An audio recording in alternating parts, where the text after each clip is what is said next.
కొరింథీకి రాసిన మొదటి పత్రిక 1వ అధ్యాయం 26లో అంటాడు, సహోదరులారా దేవుడు మిమ్మల్ని పిలిచిన పిలుపును జ్ఞాపకం చేసుకోండి. దేవుడు మిమ్మల్ని పిలిచిన పిలుపును చూడండి.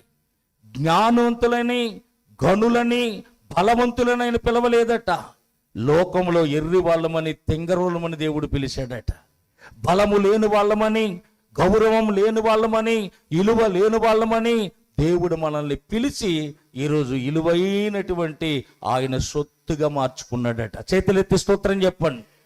ఏముందండి మనకి చెప్పుకోవటానికి? చరిత్ర ఉందా? చూపించటానికి ఆధారం ఉందా? ఏముంది?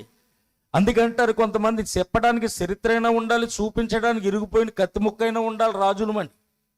నీ దగ్గర కత్తి ముక్క లేదు, చరిత్ర లేదు, కానీ ఆయన చరిత్ర లేని, చరిత్రహీనుడిగా ఉన్న వాళ్ళని చరిత్ర కలిగిన పురుషులుగా మార్చాడు. ఆయన ఈరోజు మనకు ఒక చరిత్ర ఇచ్చాడు.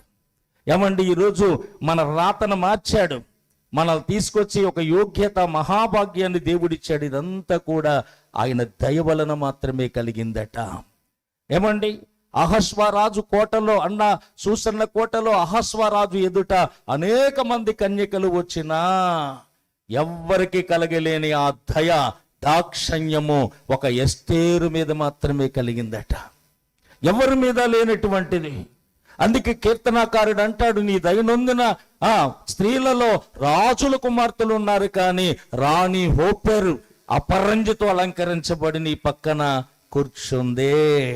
చాలా మంది రాజకుమార్తెలు ఉన్నారు, కానీ ఎవరికి లేని ధన్యత, ఎవరికి లేని మహాభాగ్యం సూసన్న కోటకు రాణిగా ఒక పేదరాలిన ఎస్తేరును చేసిందంటే కేవలం ఆయన చూపిన దయ.